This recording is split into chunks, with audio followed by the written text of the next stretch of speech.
All right. So Seth and I are here to talk about the all the stuff post draft. Now that we've got all of the picks made, we just figured we would go through and kind of talk through everybody's picks, have some fun with it. Yeah. Some good, some bad, some ugly. No, there's not too much ugly except for my team, my last two picks. But just figured we'd at least use the YouTube channel for something fun. So basically, the draft results came out with kind of the same order that we have it in for like keepers and stuff like that, right, Seth? It's like the Yeah. where it Yeah. started with one. It's reverse order of finish from last year, Okay. basically. Yeah. So, We'll talk about Swart first yeah, and jump into it. You want to go first? yeah, sure. One of the things that I thought that was the hardest, he was probably in the hardest position, I think, pre-draft after the lottery didn't go his way was kind of the same. He was kind of in the same spot that Kurt and I were in, I think, where we had a lot of good young talent on our teams and probably could have kept. I think he probably could have kept four or five Yeah, at least. sure. Um, could have stretched it into six if he really wanted to. But Lillard, Turner, and Fultz were his keepers, but he could have kept Collins and gosh, who was the other one? I think that was on his team that I was surprised that he threw back in there. But anyway, it was hard for him to turn down that third pick. You could still get somebody Yeah. like Jaren Jackson Jr. that he obviously valued, knew that he Mhm. was probably going to have a choice between him and Doncic there. So with Sam being a Phoenix fan, I can't imagine him picking Yeah. anybody besides Aiton. So I thought that, I mean, he still turned around and got Collins like in his fifth pick. So I mean, kudos to him. He took the opportunity to do that. Um, Fultz was somebody that I was kind of surprised that he kept, but I mean, if he's high on him last draft and figured worst case scenario is last year and second year he could turn it all around. More power to him. That was probably the same thing that I did with Dennis Smith Jr. As you'll probably see later. Yeah. But I thought he hit a lot. I mean, as the chat reflected in Seth and I's demise every single time he picked. Yeah. I thought Bomba was a good pick at 7 in the seventh round at 73 or whatever his seventh round is. Mhm. Porter Jr.'s a stash was good. I had him locked and loaded, ready to go, like maybe a pick before. Same thing with Mitchell. He was like a step ahead of me, like every part of the draft. I had Mitchell Robinson ready to go, and then Harry Giles was ready to go. It was just like Yep.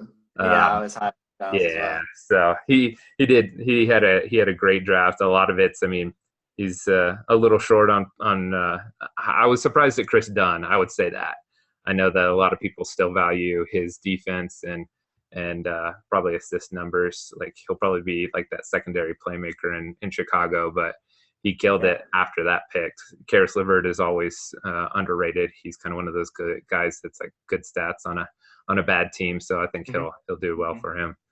Um, and then of course you can't pick nits too much with people in the 133 and 145 range. So it's just kind Right. of staff Right. or roster filler after that. I thought he did a great job.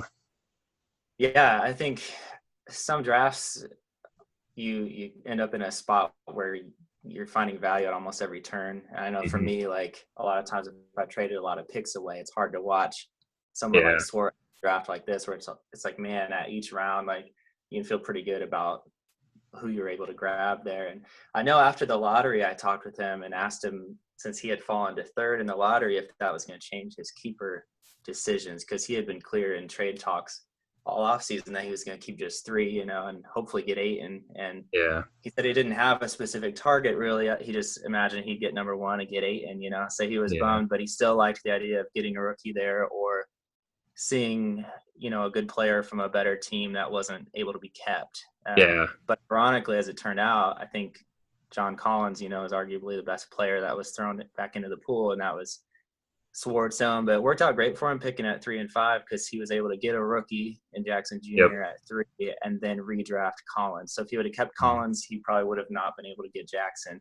Yeah. So that out in his favor. I texted him a little after the draft to see if he would have taken Jackson anyway, or if he would have taken Doncic if he was available. He said he would have preferred Doncic and then hoped to get Jackson at 5 would have been his dream scenario. And he thought maybe that would happen because Joel at 4 didn't need like a big man at all. So that was kind of his ideal scenario, but I'm sure he has to feel good about it. It's hard to project this team. Like, it's all upside, you know, and I feel great about his draft for him, but if I was trying to project like competing this year, it's hard to think that this would be a year that he jumps right back into contention.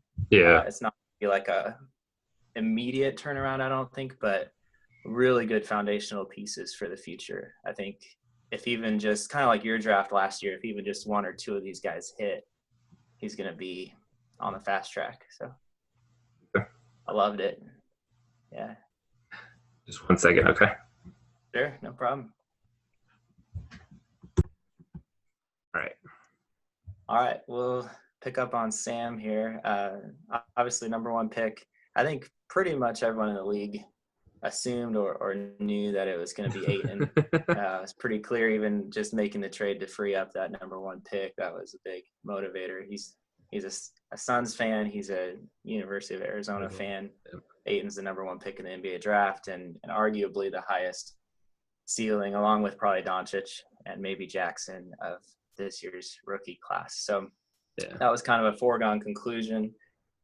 So he adds Ayton positionally, obviously perfect for his roster after keeping 3 guards, elite guards, all of them, and then Ayton. So that core of those 4 is about as good as you can hope for. And then he, instead of like mining for a lot more youth, he really kind of just took immediate impact players. So not necessarily a sustainable long-term rebuild, but those 4 core players are going to keep him competitive, I think, for a while. And then this year's version of his team will be pretty solid, I think, with Aldridge and Millsap and Valanciunas. Like, that's a pretty strong front court around Ayton. And Harrison Barnes, I like that late. I wouldn't have reached for him any higher than that, but he seemed to fall a little bit. He does some good things for you with a lot of scoring and some rebounding thrown in. So I didn't like, beyond Ayton, I didn't really love or hate any of Sam's picks. It's just kind of clear that he went for those kind of depressed values because the guy's being a little bit older, and so he kind of takes him and says, thanks very much. Like, I know what production I'll get out of him this year. And so kind of just a 1 year, he's kind of done that before. I'm a little nervous about the short term, he's had that work out before. So that was I just kept looking, like, every time I saw, everything's so fast in the draft, but as the end was coming, I started looking at like the standings in there, and it's basically does roto style scoring, and like Sam was like crushing it, and I was like the second person, like before like you, Rob, and Will, who I would maintain are kind of the top 3 and have been for a while in the last couple of years of the league with Calvin. We're all kind of had some picks left to go, and I was like, okay, everything will kind of start working itself out. Sam will drop a little bit, but it didn't much. And so then I was like, man, I know that he started off really well with Harden, Curry, and Westbrook. That's a really good pick. And then I looked at his picks and I was like, man, he got value everywhere, just like what you were talking about. They're older guys. They're in the twilights of their career, except for maybe Levine, but he's just kind of a weird, like, injury risk kind of curtain. You kind of talked about him right before he made his keepers. And I know he was kind of down to him and Russell kind of at the end. So Levine could be like a huge, like, come back from an injury and really be kind of a middle, not a younger guy, but like a middle guy compared to like Aldridge and Millsap. I think that, like you said, he got value everywhere. And I think that, he's one of those guys that didn't have to get young, but could have gone young and just totally turned in like about a solid draft as you could. Like this was what I was trying to do, and then like my instincts took over, and I was like, oh, I need to jump on some young guys and see if I can get like some lottery tickets. And so, because I felt like by the end of the draft, like I almost grabbed Ibaka kind of towards when I had a power forward pick, but I was just kind of a little bit worried about his role in Toronto, and he just kind of keeps kind of declining. But it's a good pick for him, comparatively speaking, wherever he was picking these guys. Even trading away that 5th pick, he still had a ton of picks up in the top that he was able to reload on. Not like Ben. Mm-hmm. Like Ben was like my draft last year, where I think he was done by round 9. So, I mean, just a solid turn in from Sam. The only thing I would say is he didn't have to go young, so I think it's pretty smart. He can roll the dice one more year with his core, maybe even 2. I mean, who knows? Westbrook's like knee injuries kind of are starting to become more frequent, but Curry and Harden are still chugging along, so he can just kind of start replacing guys after that. So yeah, he's kind of a tricky case of having a really high draft pick, because part of the reason for such a decline last year was the Kawhi injury. John Wall battled injuries, so his team probably is better than his draft slot indicates. So that's a factor too. I think he'll probably get back into the fringe of maybe, contention for that 6th playoff spot or something like that, Yeah. Maybe better. Hard to say. I think I would have him 4th behind you're right in there in the mix for 4 and 5 with you, Calvin, Rob, and Will. Because I mean, of course, like you just said, one year he wins the title with some other moves, and then the next year it's like injuries and craziness kind of happens. So you never know with any of those other teams, they could suffer some injuries. Everyone's kind of healthy right now. We're all waiting for okay, who's gonna have a bad injury here coming pretty soon. So, right. Although Westbrook's knee stuff, those little scopes that he keeps getting at the beginning of the year don't help. So, So, anything else on Sam's? Just, I guess you mentioned that 5th rounder too. You're right. It didn't hurt him too much not to have it, but that one also did right. Like when we made the trade, we didn't foresee it being the 6th overall pick. So that was something that was a little surprising, how few people kept the minimum.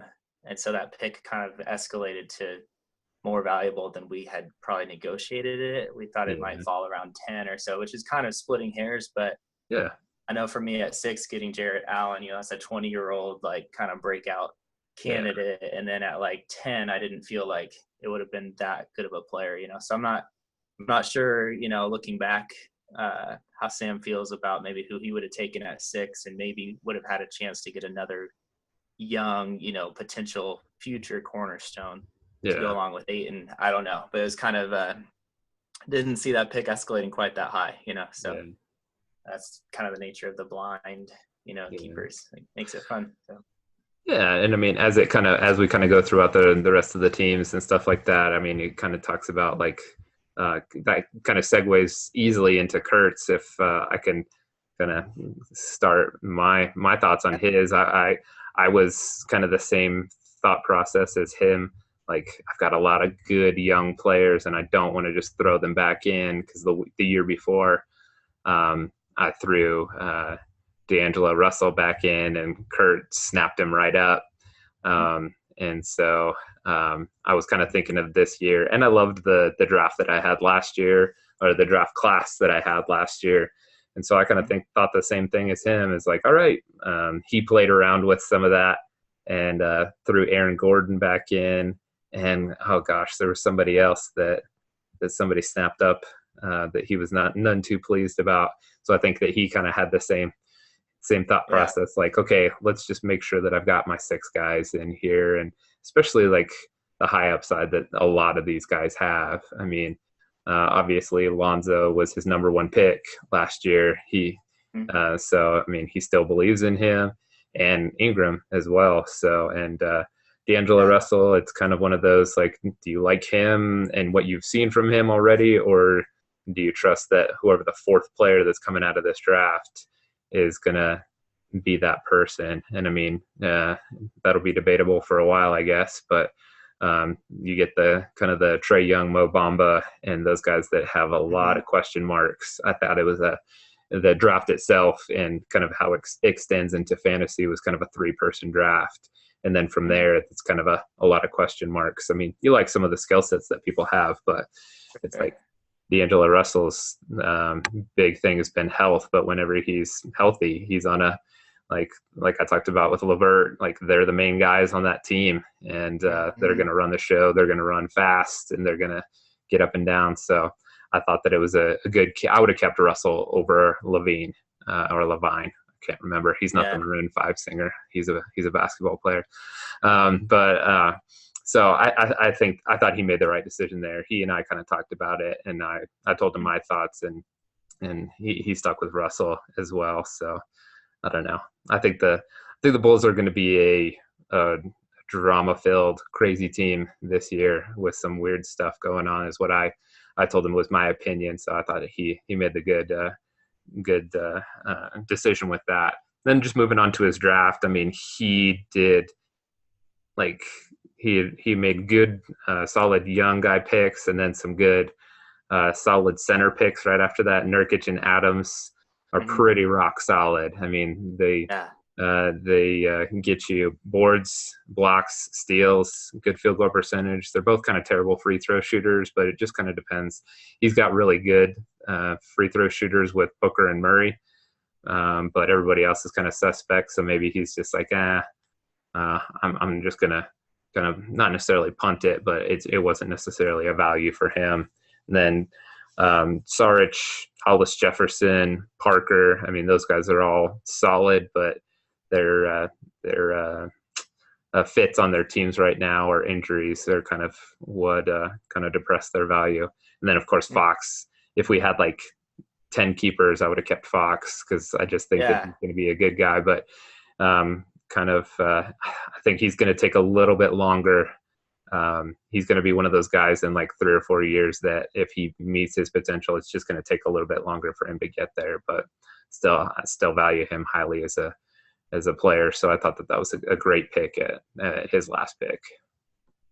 Yeah, it's fascinating to think about how high of a pick it took to get Fox last year, and that's something that our league kind of grows through some of that and kind of figures out, like when we first started dynasty leagues, we weren't seeing rookies always come off the board like first and second, kind of escalated to that. And then there's kind of been, the reaction to that was kind of, we had this wave of people keeping the minimum an awful lot. And then we had teams like yours or Kurt's that would throw players back in and not necessarily grow with their roster. And so I liked both yours and Kurt's approach this year of kind of sticking with your group and your wave. But it was good of Kurt. Yeah, I agree to kind of add Fox into that wave, second year player. And his draft is a nice, like, young mix that includes some established players, like you mentioned, Nurkic and Adams. Like, we've probably seen, pretty close to their ceilings, but it's still nice that they're young because they're not going to start declining physically for a while, and Sarge kind of the same way. Like the ceiling's not super high on him, but really nice player, and there's trade value there potentially as opposed to like a 35-year-old guy who gets the same stats, So I thought he struck a balance. I think his team is growing in the right direction. And I know RHJ, like both Kurt and I I think Will had him last year, if I'm not mistaken. And I know I tried to trade for him and Kurt tried to trade for him, and his season kind of like derailed a little, like the production fell off a little towards the end. But still a nice pick in the 11th round, this year, considering it would have taken more than that to trade for him last year for sure. Yeah. And then he gets Bagley, you know, who, yeah, I agree with you. Probably Ayton, Doncic, and Jackson were the three main guys this year, which is kind of interesting because Bagley's the number 2 pick. You know, I think Yeah. there's some defensive concerns, but where he was able to pick him, you know, he didn't keep the minimum, so he wasn't going to get like one of the top rookies in theory, but he still ends up with the guy who's the number 2 pick and potentially in his prime looks like maybe a 20-10 guy, you know, maybe not much else at all, but there's that kind of offensive upside. So you got to feel good if you're Kurt about getting that level of a rookie, and then also the other contributors that he'll have.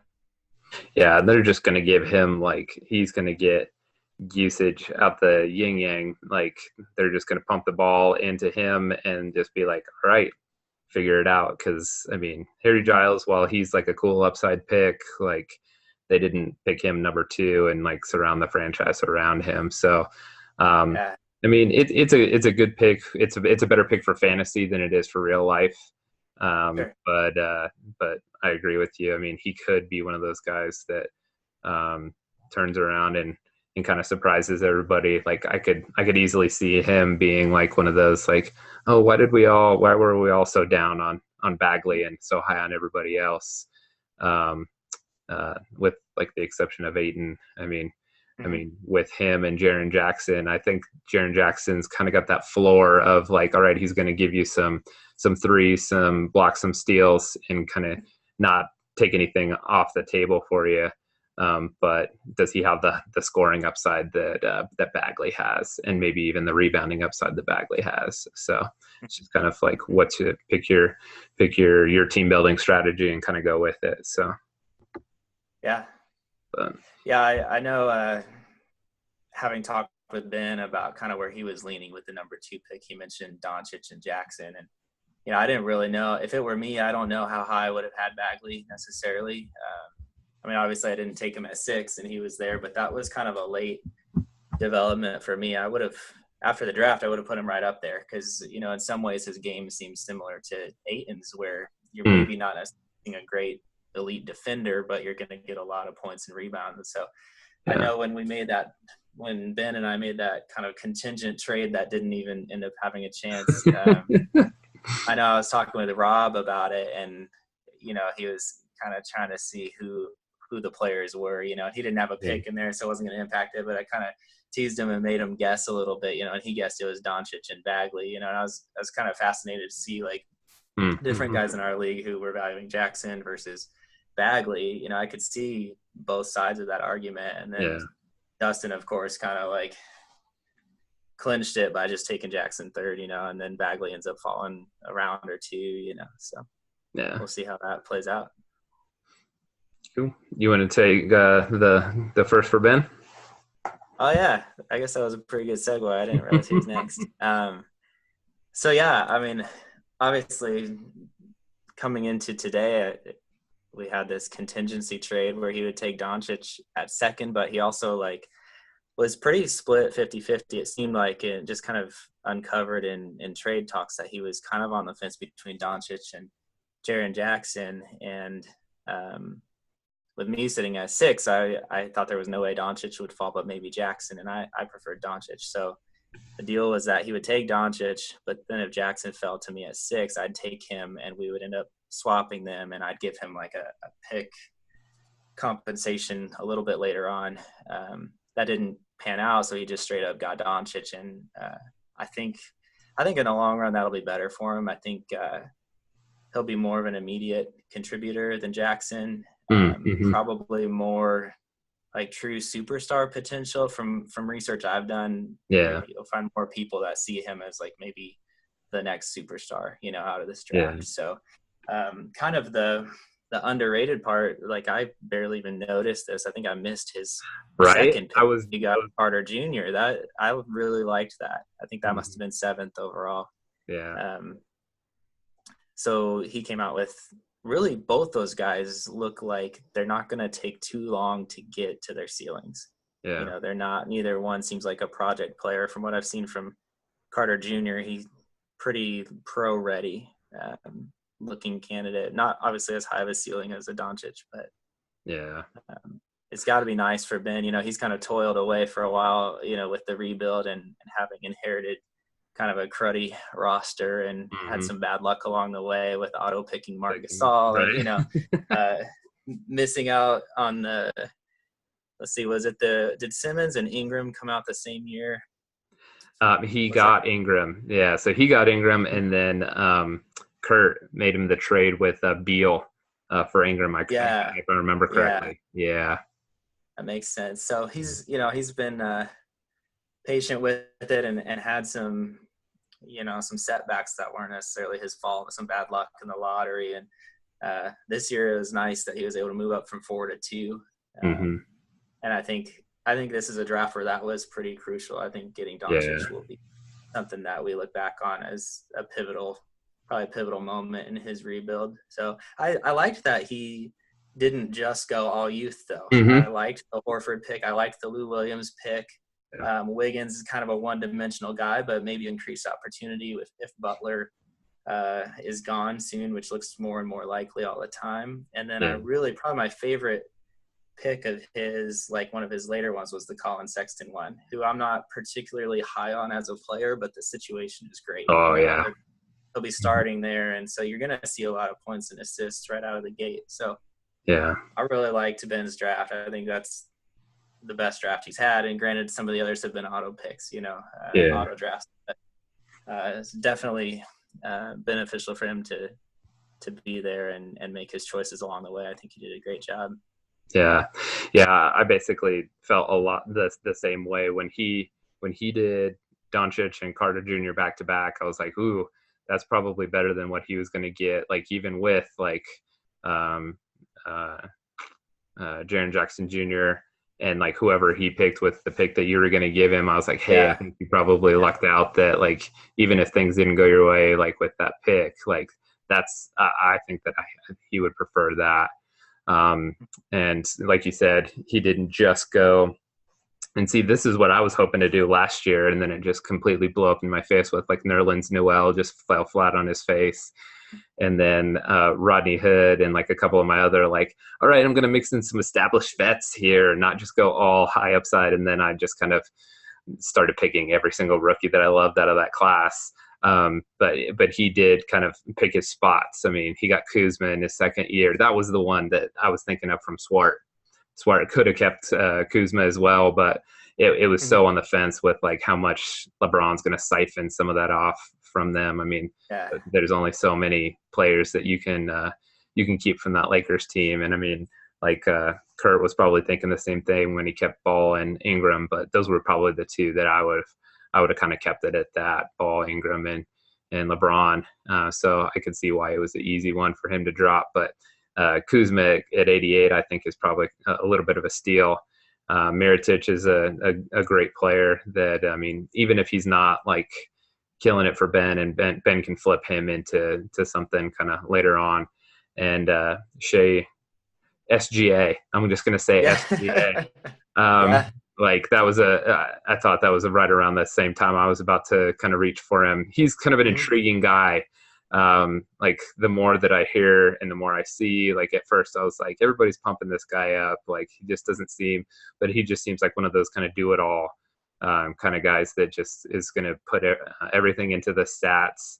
And I mean, by all accounts, it seems like the Clippers are kind of leaning towards like letting him play and letting him start and kind of, or at least giving him a lot of minutes, even though they have kind of a team that's a little bit in limbo with some good bets on it, that they didn't kind of do the Atlanta Hawks thing where in the off season where they're like, we're just going to let all the kids play and see if we can get another top pick out of this. So I think that even though it's not an ideal situation on draft night, it seems like everything kind of has fallen his way. And then Ariza is always a good pick. The thing that I worry about with that, and it's kind of picking nits at 125, is Phoenix has just got so many mouths to feed and so many young players. Yeah. It reminds me of kind of the Clippers in the early 2000s where everyone's just going to kind of want to get theirs.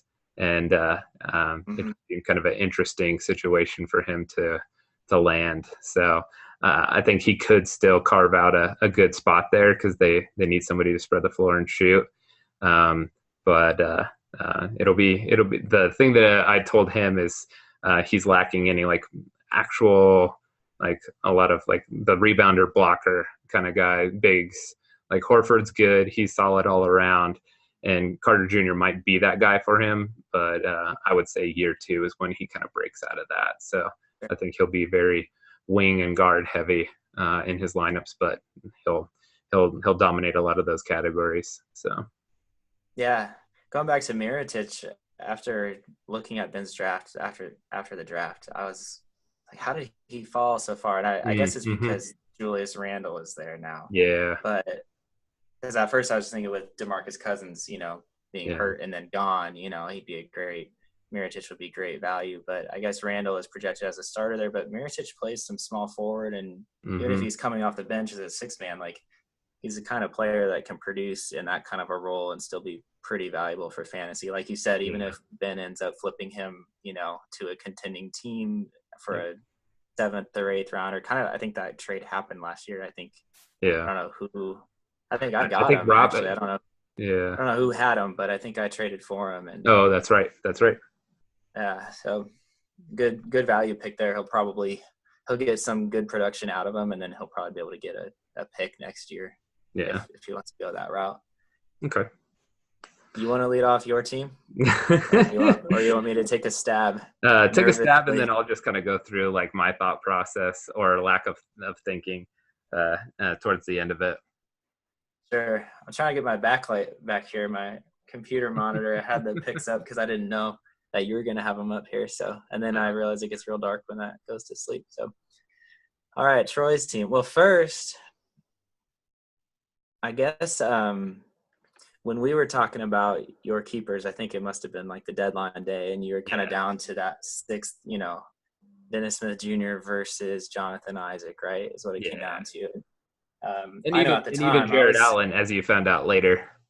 Yeah, and see, that's the thing. That's like looking back now, and I wasn't in on Jared Allen until like 2 days ago, and I just kept thinking, why is this guy up here? Like, I didn't really pay attention to him last year. Like, I didn't think he was an upside guy at all. And then finally researching him, like, this guy's like the 4th or 5th best ranked player available in this draft. I should probably take a look, and I'm really excited about him. So like looking back, if it's me, like I might have kept Allen over Smith. But when you're talking Smith versus Isaac, Isaac kind of like Allen, another guy that I didn't pay a lot of attention to. I mean, I recognized him like from the rookie class last year. Yeah.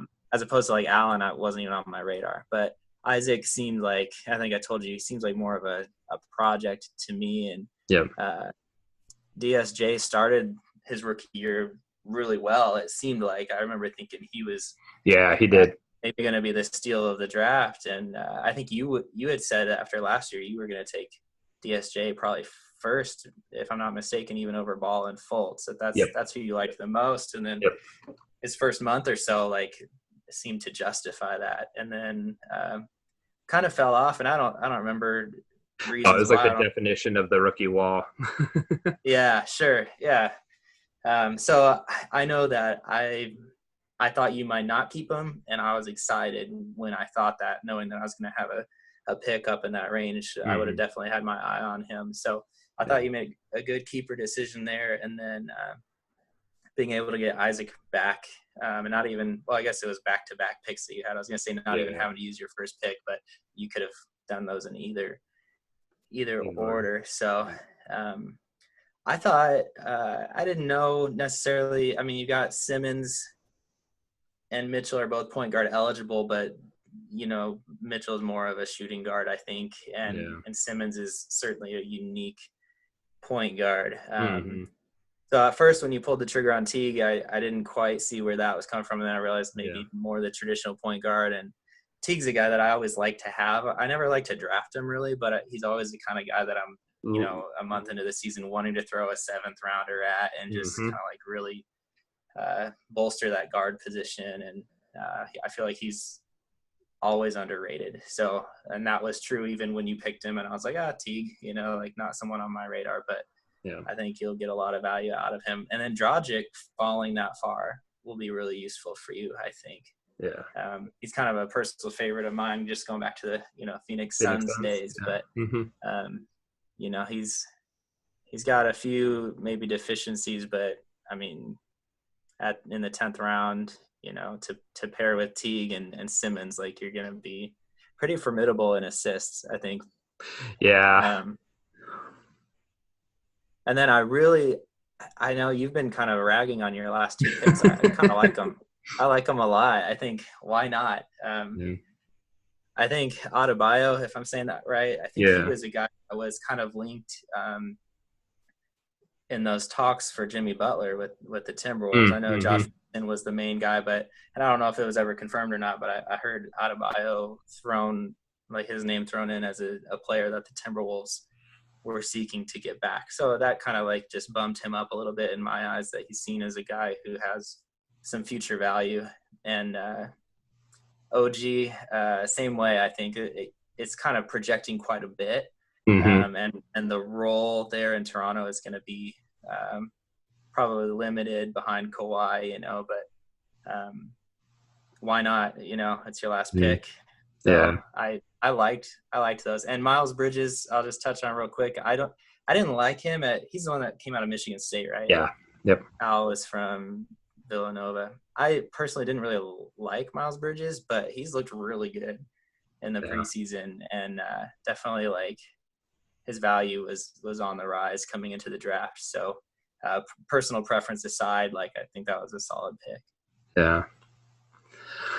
Well, thanks for treating me with kid gloves there. So kind of what we talked about with Kurt. I mean, I just my draft last year. I pumped every single resource into trying to get high picks, just like Ben's draft this year. I had everything with up to the 9th round, and I just started. I probably could have even picked more rookies. Looking back on it, I was reliving that with you over text. How stupid was I to pick Noel when I could have still picked a couple of different other guys. But I still lucked out with a lot of those guys with Tatum and DSJ and just kind of I was huge on Isaac and Anunoby, but I knew other people weren't, and so I was but how close are they that once they see them out there, and they can pick them, and I just don't have quite anything past the 76 and 77. What if I don't get them there? Swart and Kurt and I are usually all kind of on the same wavelength when it comes to a lot of these players. So it's just I'm always hearing them right behind me, hey, I'm going to take this dude in just a second. You might want to pull the trigger. Yeah.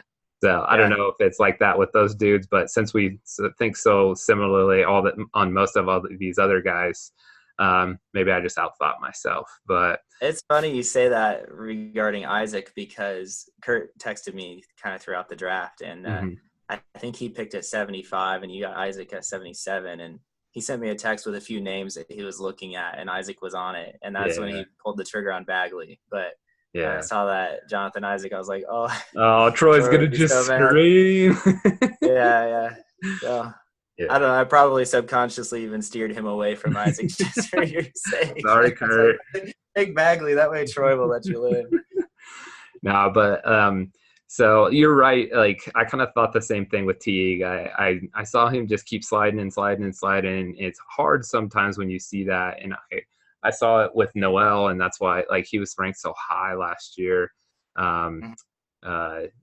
because of his blocks and steals ability, especially on Dallas, where they didn't have anybody, and it was just kind of a shoe-in. But I felt like Teague was more secure in his role as the point guard on that team. And like you said, every year I look at him and I'm like, oh man, Teague would be the perfect guy. He shoots a good clip from field goal and free throw. He does everything that you want to do. He just doesn't do it all very well. He's just a solid point guard. So I was like, okay, I'll grab him and Isaac at the top of that, and just kind of, because everybody else that I was interested in, the usual suspects that we've been talking about, the Collins, the Jared Allen, a lot of those guys.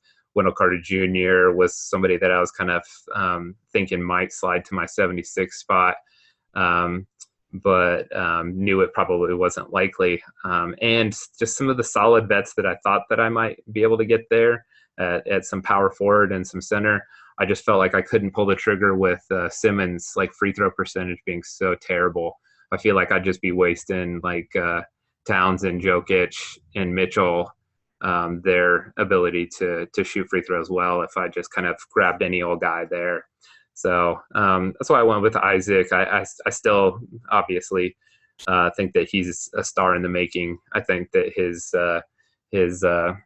injuries last year just really derailed some of that stuff. But I view him easily as kind of a Kawhi Leonard type. Whether or not that will kind of come out is another story. Maybe he turns into an Andre Karolinko type where he never cracks quite the like the 20-point scoring, but he's like that, like 15 points, 8 rebounds, 2 steals, 2 blocks, doesn't take anything away on your percentages, and then hits a couple of threes.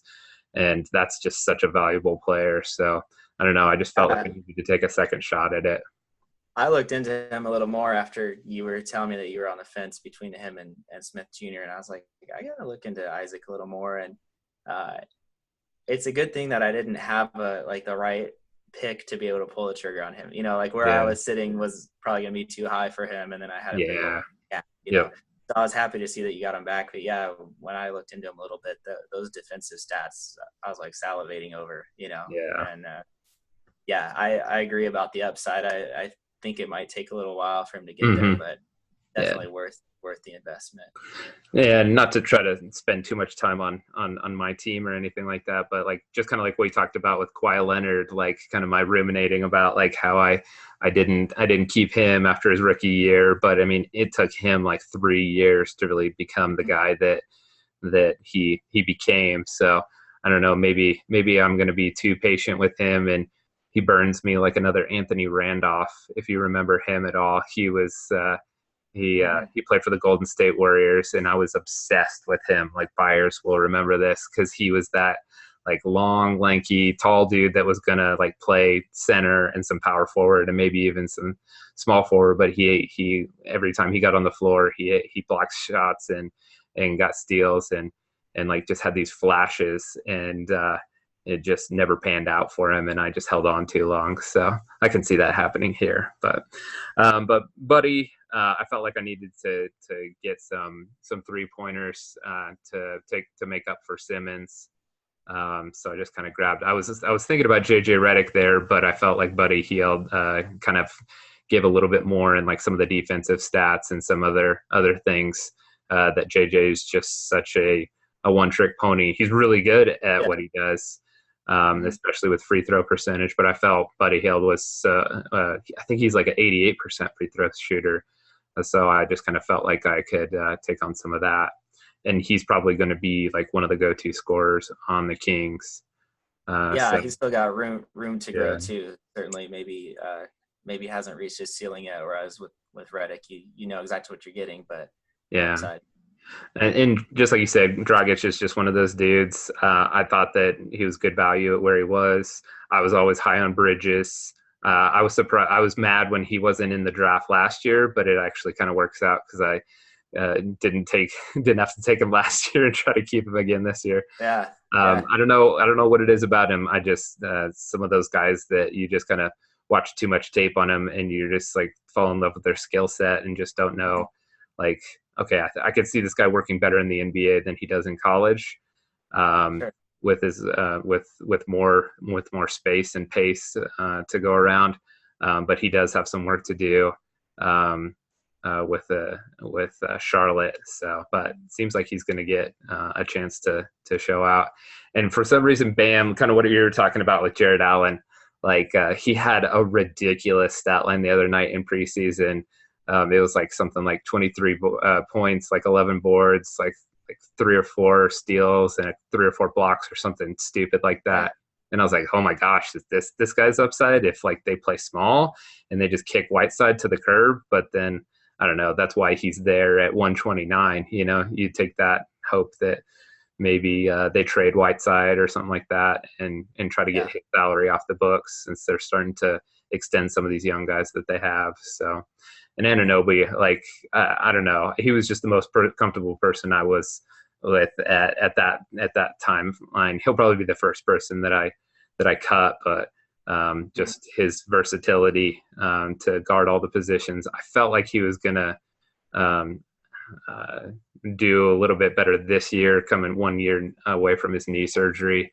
But then Toronto's kind of all in. But if the wheels fall off of that and Leonard's kind of not quite healthy and they have to figure something out after that, Don't even talk like that. Don't even talk like that. Sorry. Don't even mention that. He's just one of those preference guys, but I'm sure he'll be the first person that I picked for some hot player that just kind of comes out of nowhere. So, sure. Okay. I talked way too much, so you're going to talk about Joel now. You're fine. Yeah. Man, Joel's draft for me is like, I'm trying to think of how best to say this. There's like a divide for me after his first 2 picks. So like loved his first 2 picks. Yeah. Completely loved them. Those were 2 guys that I was like, oh man. Yeah, I think, and I'll speak more on that in a second, why I loved him so much. But then after that, I didn't see a lot else that I really liked. So I guess better to get like your first 2 picks dead on, and then take some chances, or maybe I don't know. Probably not my place to call it questionable. It's just my opinion versus his, obviously. But so we'll see how that pans out. But more specifically, obviously, kind of like every other year, pretty much. 3 bigs to start off the team, and they're all good. And I can see why you want to keep all of them. I mean, Whiteside last year kind of fell off, but there's been a lot of good preseason talk from Spoelstra about just him being healthy again, I guess, was a concern last year, and more explosive, and his ability to block shots is super tantalizing. And so, but that being said, Joel, I think just from my perspective, historically has gotten bigs that are really good defensively, but then a lot of his guards and wings, the defense hasn't seemed to be a priority. He tends to have guys like Wiggins, who he had for a while, who are high volume scorers and not much else. And so I don't know if I should say I'm proud, but I was rooting for Joel, like with the Richardson and Covington picks. I think that seemed to signal a little bit of a change in philosophy. And I don't know if he would say that, or not, but from my vantage point, it seemed like, this is a different direction.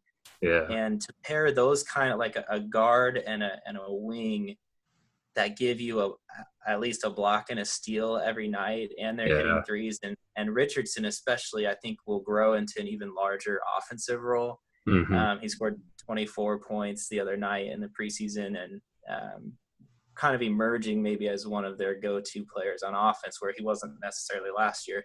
To pair those 2 guys with the trio of bigs that he has, I love, like, that right there is if you look at everyone's top 5 players, like there are more star-studded ones, but potentially, but I really like the composition of Joel's top 5. Yeah. So really liked that. And then after that, just some older guys, some injury histories, and some guys that I don't see as having very high of ceilings. So just kind of a mixed bag, and an awful lot of point guards, at least guys who are point guard eligible.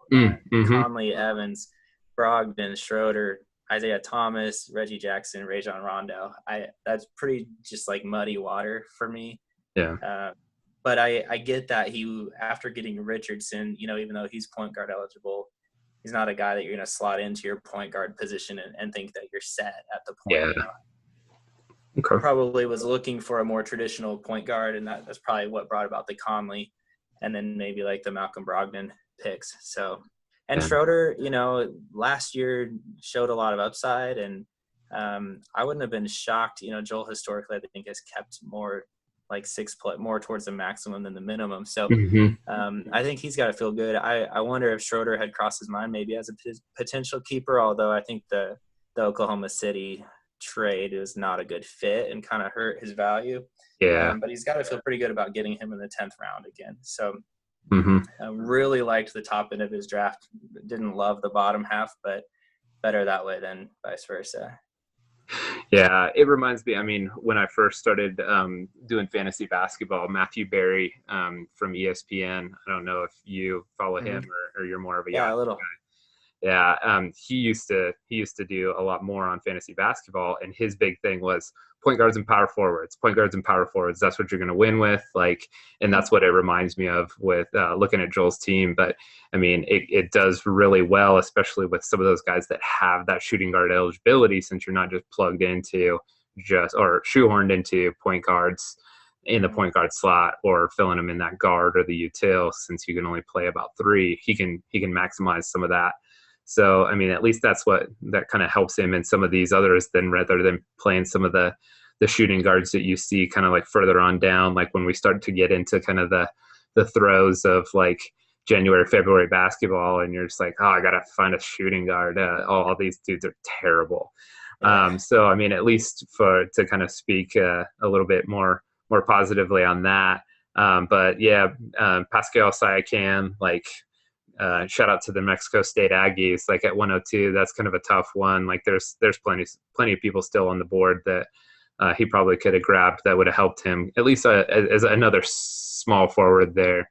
But maybe that's just my preference for OG, that I think that he'll kind of take that. But he's a good energy guy that could break out if like Serge Ibaka just kind of really falls off the map. It'll be between kind of him and OG. But like you said, the fact that he threw Schroeder back in there and got him back in at 10, like he's got to feel good about that if that's a player that he prefers. Connolly was probably the same thing as Teague in my mind. Like he probably saw Connolly there and was like, oh man, I'm like with my first 2 picks, I'm back in contention. And here's a guy that like, even though he shot pretty poorly last year, they were a bad team. So he had to take a lot of bad shots, and maybe he bounces back a little bit. But that, like you said, that top 5 right there, like if you were putting a team together, especially a head-to-head team, without worrying about free throw percentage, my gosh, like that's just you fill all the boxes there in every category except free throw percentage. So he's going to be, if he makes some moves, kind of wire stuff and picks up some stuff, he's still going to be in that kind of in that 6 spot, 5 spot that he was last year, but more, or no, he was right there with me and outside the 7th, right? He didn't make the 7th. He finished 7th. I think that his, at least those first 2 picks probably put him close to a little bit closer into that 6th pick. So and I think that it especially made good on his decision to keep the minimum. Yeah. Which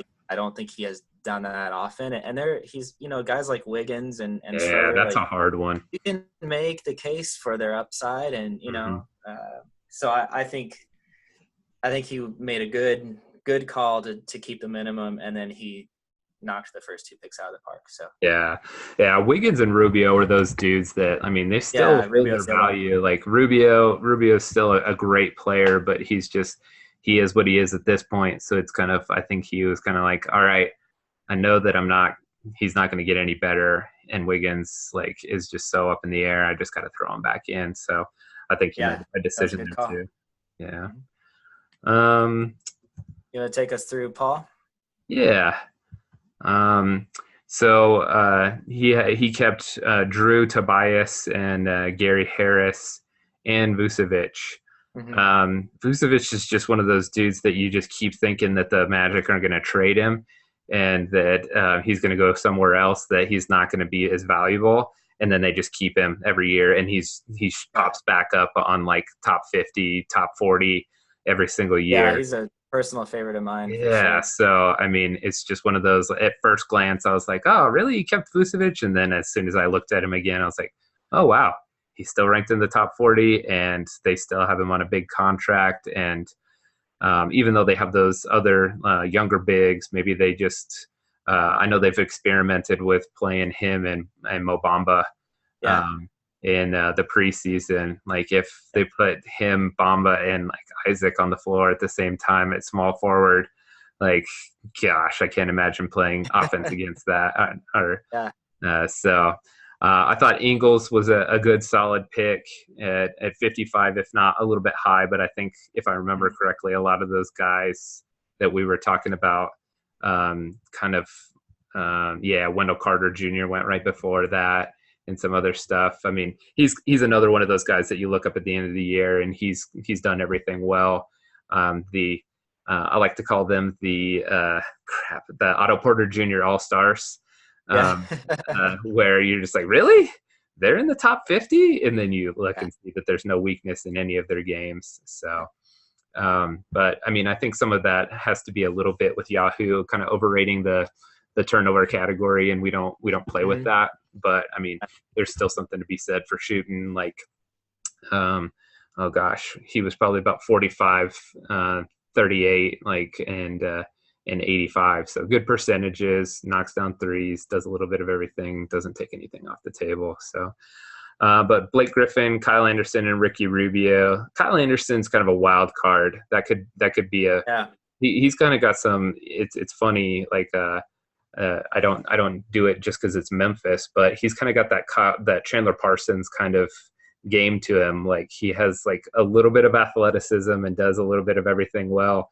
It's funny that Memphis picked him up and was like, hey, basically learn from Chandler Parsons, who's kind of lost his way, but just soak up everything from him because you might be that guy. I'm surprised that San Antonio passed on re-upping him, and then he went to Memphis. So, but and then the rest of his draft, I mean, Jaylen Brown's a solid pick at 103, even though Boston's got all of these guys coming back, and he might not play as much as he did last year.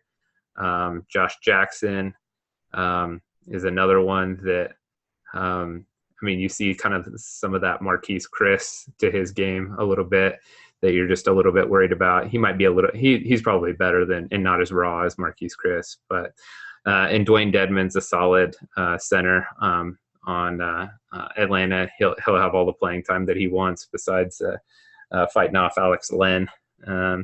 And then Grant and Hazonia, pretty good picks at the end of the draft. Hazonia is a great wild card. I'm always a fan of his. I think I probably picked him up and dropped him like more times than anybody in the league. And I was excited that he was finally going to a new team and the Magic weren't going to just toy with him.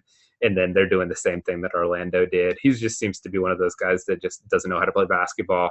And he got by on his athleticism for so long that he just looks lost out there on offense and defense until he drains a couple of threes one night. And you're like, oh, he's finally figured it out. No, he hasn't. So, but I thought that it was a pretty solid effort. Just kind of how the pieces. I mean, he's got some spread out like position eligibility and some decent young guys mixed in with some vets and stuff like that. So just kind of some weird spots, but I don't know what else. Yeah, I think trying to think if this is maybe gonna be his third year with us. I believe so. Yeah. I'm trying to remember who he even inherited his team from. Maybe from there was a guy named Ben Camp. Yeah, I think that was. Yeah. I think that's who he took over, and that was always kind of a middling team, you know. And you can kind of see that in the keepers. There's no like superstars, you know. Holiday bounced back and had a great year. Yeah. His rank was super high. Like I was kind of surprised he was ranked so high coming into the year, but I've always kind of liked him. Granted, I liked him because I thought he was underrated, and that's evidently not the case anymore. But I thought Paul did a nice job sifting out his keepers on that team. Ironically, he was the only person to not keep either 3 or 6. So 11 of our 12 guys kept either the minimum or the maximum, and Paul kept 4. And I think Vucevic at 4 is probably better than, you know, I don't know. He would have had maybe the 5th pick, or no, he would have been like 7th pick or something. Well, I guess with you and Kurt not keeping the minimum, he might have. Yeah, and he probably didn't think that was going to happen. He probably thought that it was going to drop. Yeah.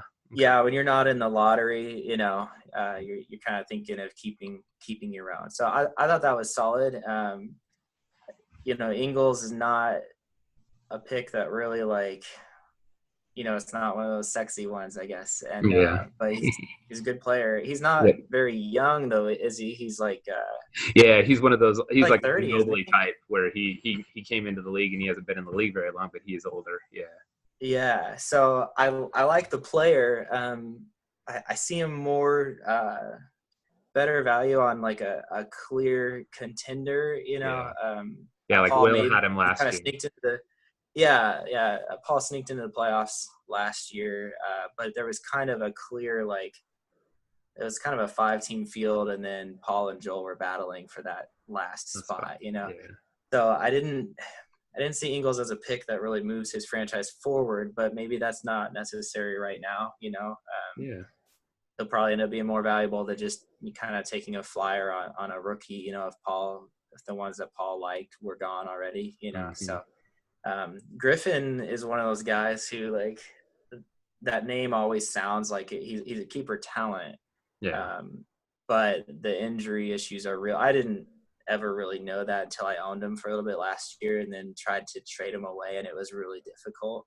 Oh yeah. And that kind of surprised me and kind of recalibrated my view of Griffin, but he can fill the stat sheet for sure. Mm-hmm.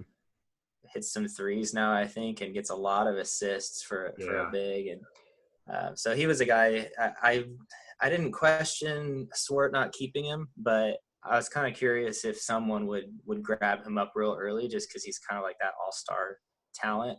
Yeah. So I think Paul, he expressed some skepticism when he made the pick. I think, it's kind of like, Yeah, oh, he if said he's it was a healthy, is he panic gonna pick. Yeah. Mm-hmm. yeah, but I think that's, the upside far outweighs at that pick, 6th round. I think that's a good place to grab him. You talked about Anderson already, kind of you're projecting obviously, an increased role, and hard to know Yeah. what exactly you're going to get, but there's some upside there.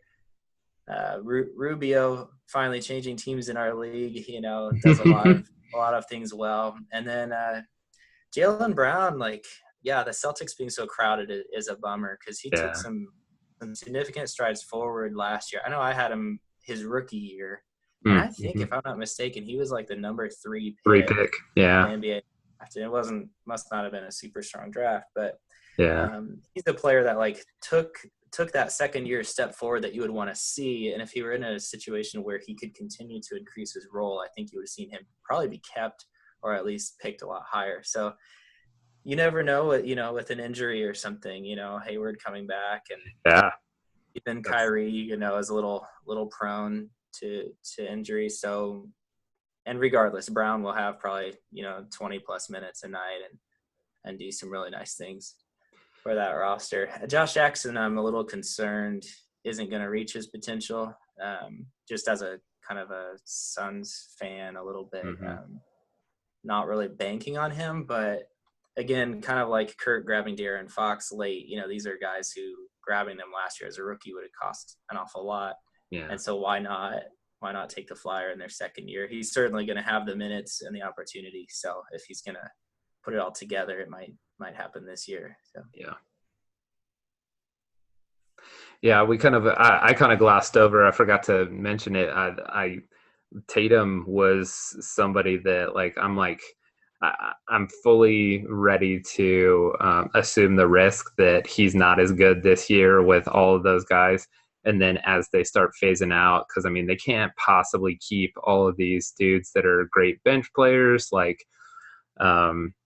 Marcus Smart. They brought him back on I shouldn't say great bench players, but a lot of dudes that take the ball away from Tatum, initiating on the second team offense. Because obviously he's going to probably start, but he's not going to be the focal point of that offense whenever he's out there with Kyrie and Gordon Hayward. So I'm hoping that they kind of get him in there, get him out first, and then get him in there in the second. And they'll probably switch him out with Jaylen Brown, and they'll have some decent kind of crossover in that. So it's a hard spot, but that he's a good player. So just kind of drafting a good player and hoping that the situation just works itself out. Yeah. That generally is the more sustainable approach, I think, rather than chasing like, the situation is good right now for year or the next 6 months or something. And while so-and-so is hurt, this guy will start. So I grab him in the draft, and then you get to like towards playoff time and that player's value just vanishes. So I agree. Nice to pick a player like a Jaylen Brown, and then you're going to have a certain floor, and then it's only going to potentially get better if this situation improves. Okay. You want to take first crack at Byers? Sure. He was the only one that really wasn't there for the majority of the draft, but looking back, the way that his picks were after keeping 6, and then evidently must have traded some of his higher picks away last year. To me. He only actually, I think, missed 2 picks while he was alive. Right. That first turn of Nance Jr. and Sabonis. Yeah. Yeah. And then he came back in time to get Gordon, which like kind of made everything feel like it was right with the world, because that's I feel like a classic Byers pick. I think he's had Gordon specifically for a while, but he's always that team that's like first in threes, in our league. And Nance and Sabonis, I don't really know what to say about him, since I don't even know if Byers wanted them. Sabonis looks like a nice player for the Pacers, but I don't know if he's ever going to have a major role in the offense, anything like that. But he's a nice kind of efficient, 12-7 kind of guy, But the pick I really liked for him was Darren Collison. Not that far off the production that you're going to get from Teague or who was the other guy that was great? Mike Conley for Joel. That was grabbed, 3 rounds earlier or whatever. Getting Collison in the 10th, I think, is going to be really good for Byers. Yeah. Favors is always a name that you still feel like there's a lot of upside, but I think that ship has somewhat sailed, but still a useful player. Yeah. Certainly rosterable. I don't know a lot about Hart, honestly, or how the Lakers rotation shapes up now with all their changes. Yeah. And then Avery Bradley is a guy who I think his star has kind of begun to dim a little bit. I know I think I traded to get him from Byers a couple seasons ago, and when he was with Boston, and he was getting just tons and tons of rebounds for a shooting guard, and some pretty good defensive stats at the time, and that's kind of cooled off a little. But again, that's nitpicking the 13th rounder. So the story with Byers, the way he had pretty much 36 picks between his last keeper and his first actual free pick, is just that his keepers are really good. Yeah. Like he could have sat out the whole draft and he'll still be one of those teams that's going to be around 4th or 5th probably. Yeah. He's been one of the most consistent playoff teams in our league. In fact, I know I looked this up a while ago. I think I'm remembering right that he and Rob are the only 2 teams that have made the playoffs every year in basketball. And I think that they both, are probably likely candidates to repeat again. Yeah. I know Byers last year just got hammered with injuries. Hayward right off the bat was kind of like a precursor to how his season was going to go. And then, of course, Cousins. So I imagine he probably feels pretty good about the deal he did with me, where he turned Cousins and a 7th rounder into Chris Paul and DeMar DeRozan. Just after sitting through Hayward being out and then Cousins being out late last year, probably wasn't super exciting to be kind of waiting for Hayward to come back to health this year and knowing Cousins was going to be out for a while. So to get 2 like keeper level players in that deal was probably good, and he's got nice balance, a lot of different play. Like he'll have a lot of steals. George and Paul are 2 of the best guys for steals in the whole league, and he's gonna get a lot of threes. I guess probably just the front court is maybe a little shallow. And Love he's a good rebounder, but he doesn't get you the blocks that you want from an elite forward. But I feel like Byers' team kind of simulates a real life team that's kind of like run and gun, like shoot a lot of threes and not necessarily have a major post presence, and he's had success with that. Yeah, I couldn't agree more. Like I was thinking I was like, nope, he basically punted blocks, like unless Larry Nance Jr. jumps in there and gets a couple of them. But I don't know if that's on purpose or not. But like you said, I mean, turning Cousins, who I know you've been um, uh, after for a long time, he was probably happy to turn that into, albeit like some older guys that, I mean, how much longer do we think Chris Paul is going to be at the top of his game? DeMar DeRozan's a good player, but I mean, fantasy-wise, he has a little bit of flaws with that three-point shot. For a shooting guard, small forward, you kind of have to work around that. But his team is the perfect team to kind of suck that up. Yeah. And George will have a good start to the season, kind of being the alpha with Westbrook out. But yeah, I think that kind of making his move to get better in the towards the end of the year last year and get into the playoffs, and then have DeMarcus kind of ruin all of that. Kind of hurts him in the draft on this, but it's I think he would probably still pick a lot of these dudes. Byers and I are kind of funny. We're friends, but we're like on opposite sides of the spectrum. And every once in a while, the Venn diagram of guys that we want to pick kind of goes into that small little sliver there. But he's usually like all established. I know, right? All established vets. And so I think that even if he had some earlier picks, he would have gone with some guys like LaMarcus Aldridge if he had an early pick and he was still there. So those types of players are his bread and butter. Kind of hitting. I don't want to belabor any of the stuff that you talked about. I think you hit it on the head. What I would say on a lot of those players, Hart is kind of the most interesting. I texted him whenever he picked him, and I was thinking about getting him with one of my last picks, but I just wasn't sure what I would do, and I needed kind of that power forward center type, and so he just wasn't kind of that pick for me. But the Lakers and LeBron are really talking him up, like he's kind of the guy that LeBron's taken under his wing, and kind of he's going to be that glue guy on that team. He might not turn into a star, but he might be one of those like Joe Ingles types guys, like almost 100 picks later, that his stat line looks kind of similar to that member of the Otto Porter All-Stars. So we'll see if that kind of comes to fruition, but might as well take a stab at it at 140 and see if it pans out. So do you want me to start off on yours? Yeah, do it. Okay. Be gentle like I was with you.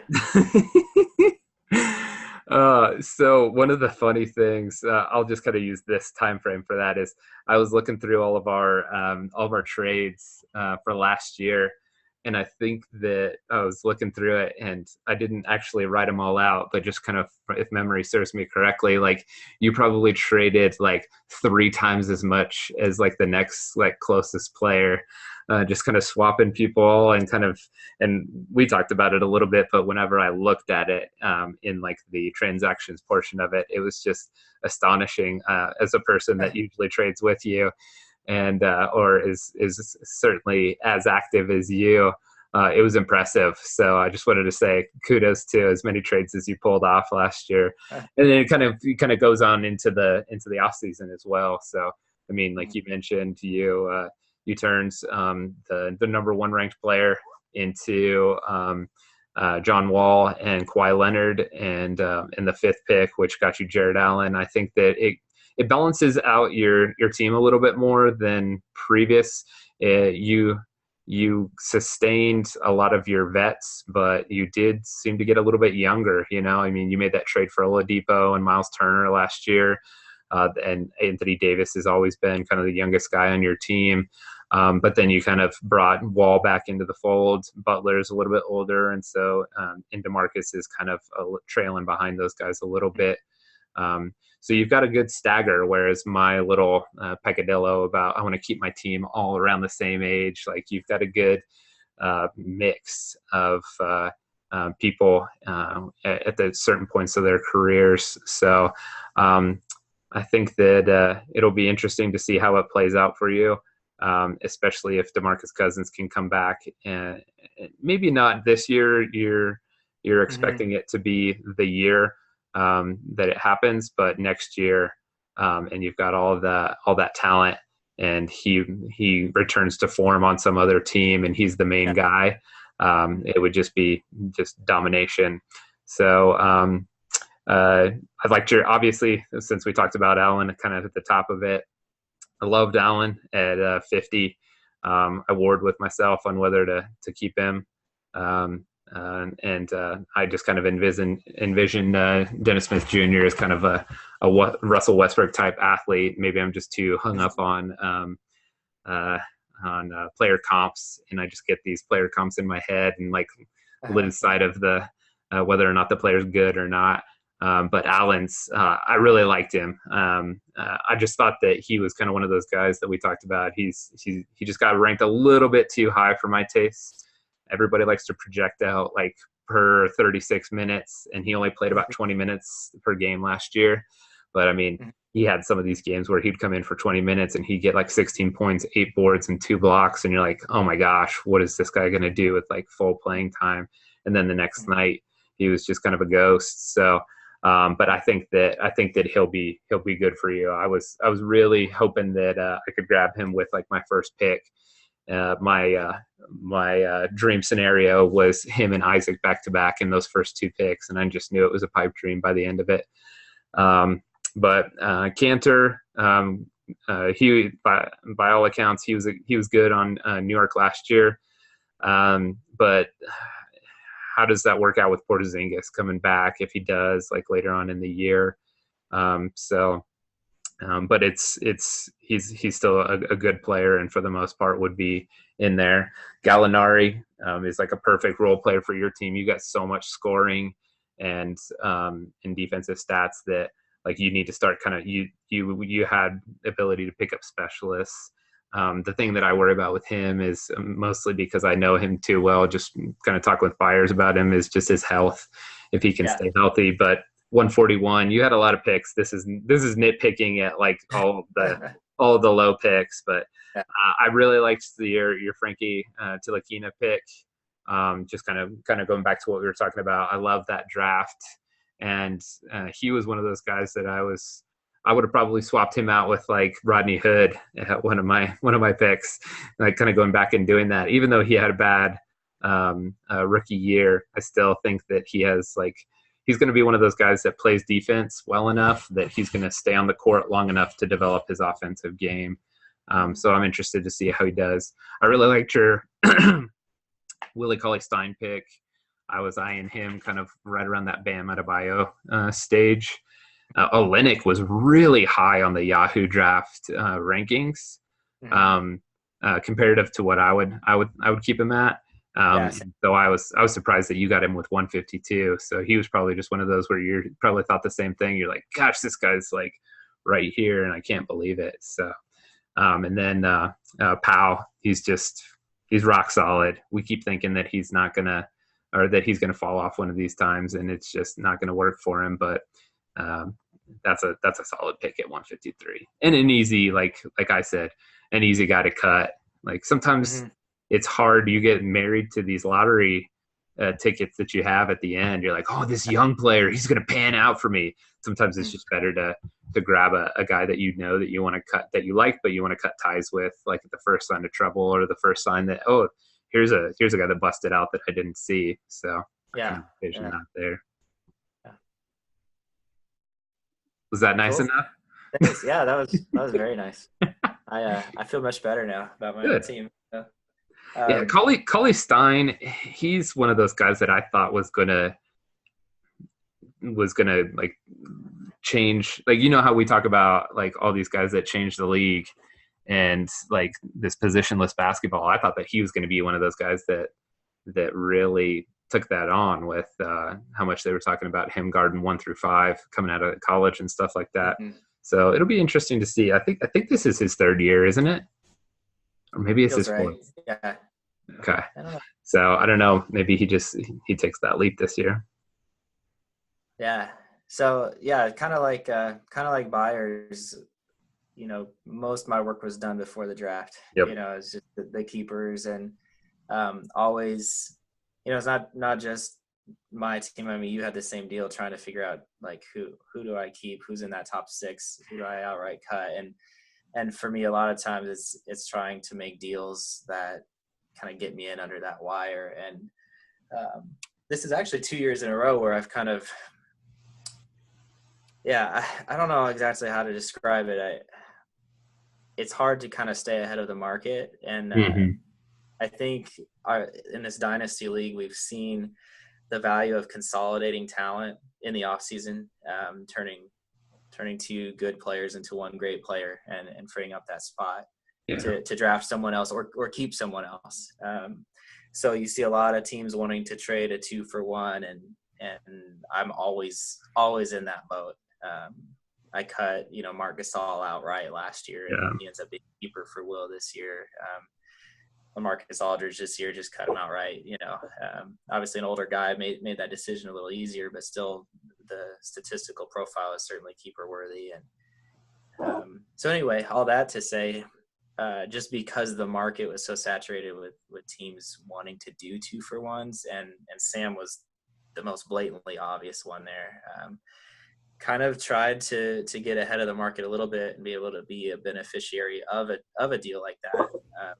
Because a lot of times the sum of the 2 players really is greater than the 1 elite player, but it's hard to roster them. And so I'd identified Byers as about the only other team that probably had 5 keepers and could take on a 2-for-1. I think probably Tim Hardaway Jr. would have been his 6th guy. And so I figured it would be worthwhile for him, especially with Cousins being hurt, to take on a couple guys. So anyway, made the deal with Paul and DeRozan to take on Cousins and free up a keeper spot where I could then take Kawhi and Wall in that draft pick for Harden. So that was kind of really the whole offseason for me. And then the draft became interesting because of that deal.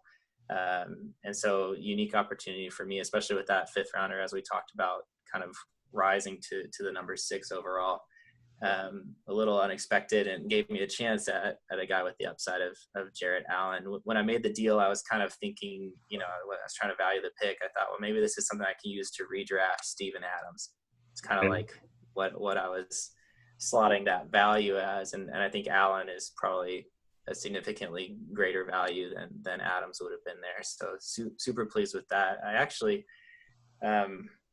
my top 6 guys that I had ranked, that I wanted at 6 were obviously Ayton, who I knew would be gone, and then Doncic, who I'd worked out that deal with Ben, and then it would have been pretty much a dead heat between John Collins and Jarrett Allen, and then it would have been taking Jackson to trade with Doncic. I didn't have a lot of interest in Jackson. I think other people were higher on him than I was. And then number 6 would have been Josh Richardson, and it just so happened that Allen was the only one of those 6 that was still left, so it made my decision really easy, thankfully. Yeah. And I'm pretty excited about it. I wasn't really high on him till just a few days ago, so it's kind of a fun, kind of like developed that infatuation recently, and then get him on my team, So maybe I'll look back and say that was super unwise or short-sighted, but at least it fell that way where I wasn't picking him over Collins or over Josh Richardson. Yep. I feel very comfortable on that decision. And then the Cantor pick was that one that I got from Byers in the Cousins deal. And that's really as deep as I scouted. It's kind of through that was 22 overall, and then the deal with Ben would have bumped that all the way down to 36. So I kind of looked deep there too. And that pick was between Cantor and Steven Adams, and I was kind of attached to Steven Adams because I had him last year, and it was really just, do you get a big with really great offensive efficiency or with great defensive stats? And generally, I'm trying this season to rebuild my team's defensive identity, but I felt like I had probably done that enough with the kind of players that I kept. And Cantor looks like maybe an increased role with Porzingis out, at least for a while, and double-doubles every night. And then the preseason, he's scored a lot more than I would have expected, and he shoots like 87% on free throws or something. So it's kind of a luxury there. I won't go into too much detail on the rest of that kind of scrap heap. Other than that, I was glad. I've gotten used to trying to find players whose value is depressed because of injury. And so roll the dice on a guy like Gallinari, who the return could be a lot more valuable than where I got him. Absolutely. And then I was kind of scrambling from that point on. I like Tilakina. I don't know if his role will be there. Him and Burke are kind of vying for that starting job that I think has not been named yet. But yeah, and then just some bigs that I felt like would kind of give me 10 or 12 points, 7 or 8 rebounds, and maybe get some production out of. So Sorry, the dog's like barking at me or whining at me to go outside. So let's pause it right here.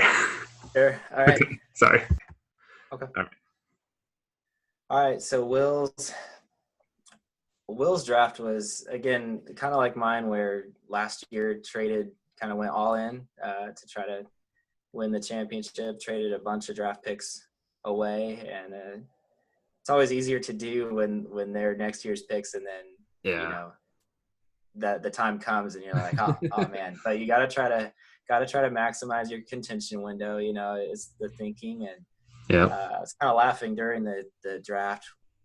Rob and Will and I were kind of chatting about, just the agony of just waiting and watching all these players come off the board and thinking, man, I would have loved to have that pick because that was such a good value. I can't believe that guy fell. I wasn't in position to get him, Yeah. And yet the three of us that were bemoaning that, we made all those trades to win now. And none of us won. Like Calvin won, and so that's the risk that you run. And then you try to, obviously Will returns a really good core of keepers, and that's kind of like the stabilizing force. And then you kind of hodgepodge, a draft together, and probably from him and me, I suspect you would continue to see again that we'll try to make some future draft pick trades for some guys to kind of fill out our rosters this year. We've kind of made that bed, and have to sleep in it now, kind of mortgaging, living about a year beyond our draft pick means. So, but that being said, for him to wait just so long and then come back and with his first pick, 112th overall, to be able to grab someone with the upside of Kevin Knox, I thought was a big home run for him. Kevin Knox may not pan out, but that late in the draft to, on an established team like Will's, where this guy's upside is such that he could figure into Will's future potentially. I thought that was really exciting for him. He wasn't just filling a roster spot. I mean, that's a guy that legitimately you kind of feel excited about picking. So really liked that for him. Then from there on, I kind of felt like it was filling out a roster. Brooke Lopez's best days are behind him. Caldwell Pope is always a field goal percentage drain. And I don't know a lot about Trey Lyles, honestly. And then I know Jordan Bell doesn't figure to have a role very much when Cousins comes back, but that could be who knows how. I like the player, but I kind of shied away from him, just thinking, this is short term. And I've seen some encouraging stuff on Cousins' recovery, so kind of thinking maybe he'll be back a little sooner than what we would have thought. But who knows? Rudy Gay is kind of a lot like my Pau Gasol pick, just a vet that you feel okay plugging him into your lineup. You know what you get, but yeah, he's an easy person to cut bait if you either see a sharp decline, due to his age, or if you see kind of someone else off to a hot start. So, and Lonnie Walker, I was a little surprised to see him take that. He's is he a rookie or second year? Is he second year? He's a player? rookie. He played at Miami of Florida. Miami. Is that right? Yep. Mm-hmm. Yeah, a lot to like about him as a scorer. I didn't really see him ranked really highly anywhere, but I thought it was kind of a nice, why not? One of the highest upsides probably of anyone's 13th rounder, so I thought that was an interesting find there at the bottom. Yeah. But obviously with his keepers, I was glad to see him keep Marc Gasol. I know that was a tough call for me last year because he's getting up there in age, but his game feels like it can withstand, time for a while. A very, very efficient passer. And, he hasn't ever relied on these elite physical traits, so I think he'll be kind of like a Dirk Nowitzki that can kind of hang on and be valuable for another couple of years. I mean, not Dirk now, but how he had the last few years. So, yeah, I know I tried to trade to get Durant back a few times last year, and at this off season we kind of talked about something centering on Harden for Durant, but I wanted a little more back. And then the Cousins acquisition happened, and I didn't feel Yeah. great about, Harden's role is so clearly unthreatened, and especially in D'Antoni's system is just kind of a perfect marriage. And Yeah. Durant's kind of like, a little bit limited to some degree, still an amazing and efficient player, and Yeah. really like his increased defensive stats. Last year took even a bigger step forward on defense. And I know that's why Will is super hesitant to trade him, because that partnership with him and Giannis is just Yeah. really unique, to have those kind of athletic, small forward, power forwards that contribute on defense in both steals and blocks. So Porter Jr., has been referenced a few times already tonight. Nothing to dislike about him. Bledsoe, always a little bit of an injury, kind of concern, and I think, I don't know, his percentages always to me seem a little like shaky. Mm-hmm. I don't know, maybe I'm misremembering. No, they're not. They're But not he's quite more of high. a counting stat guy, like he'll get you good scoring and like solid rebounds and assists. And and Kyrie's kind of the same, where like neither one of his point guard eligible stars are like gonna get 9 or 10 assists a game, but they're gonna get you threes and a lot of scoring. And I like his roster. That's another playoff roster. I think I don't see any reason that he would fall out of contention this year, but he probably will want to make some in-season moves to kind of add depth. It's kind of par for the course for what a team like his or mine has to do.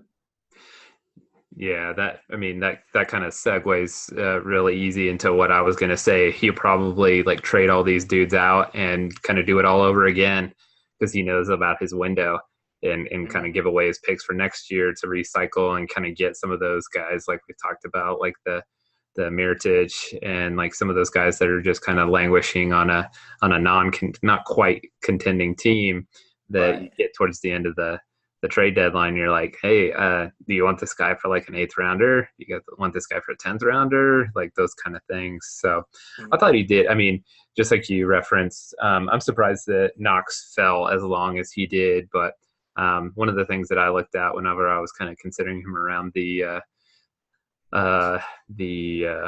Dragic range right there, I was just kind of scared off by his field goal percentage, and just kind of DSJ kind of really tanked that for me last year. Even though I wasn't competing, I was like, I feel like my roster is better. Why is my roster not better?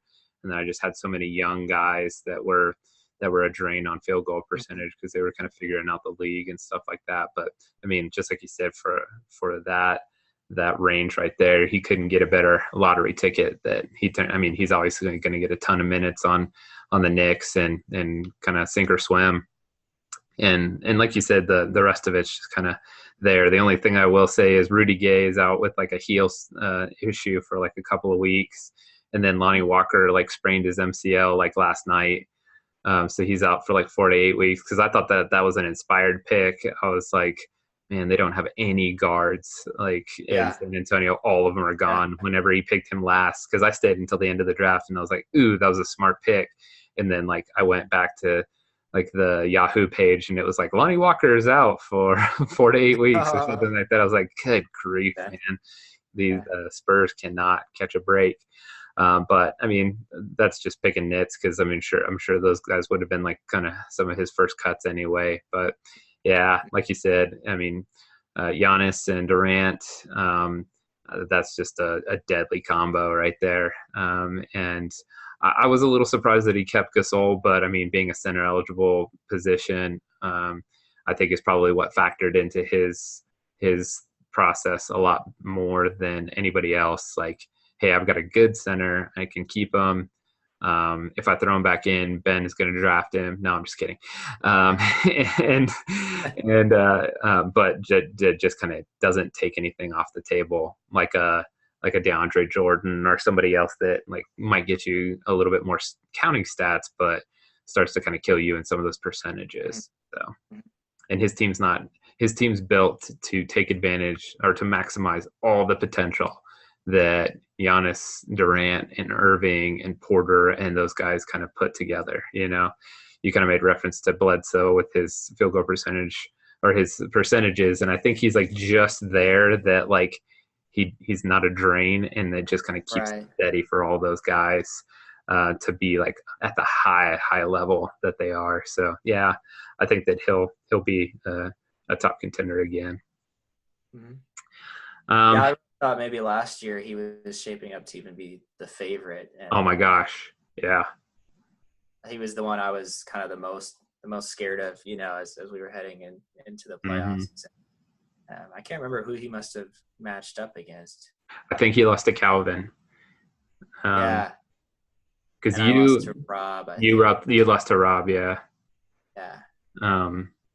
So I think that will be like I've been trying to get Giannis from him forever. He even made a reference to it in the chat there when I drafted Buddy Hield, and he was like, "Hey man, straight up for Giannis," and I was like, "Yeah, for sure, let's do this." But every time I look at his roster, like in the middle of the season, I couldn't do anything. Like I couldn't even like try to start giving him like, because he had so many keeper eligible players that I was like, oh man.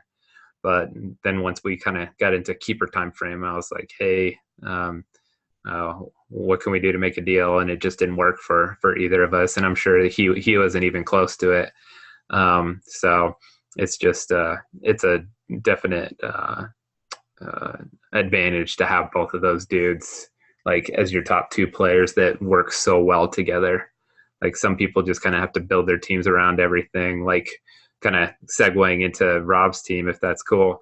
Yeah. It's he has to figure out how to build a team around like punting free throw percentage, which he's done pretty well. Kemba's a good free throw percentage guy, but everybody else on his keepers is just kind of, it's outside of it. I mean, obviously we give Joel all kinds of grief for keeping all these power forwards and centers, and like Rob's probably like right on his heels, especially this year with Randall and kind of bringing in that last keeper pick. So for me, that was kind of I traded him Randall.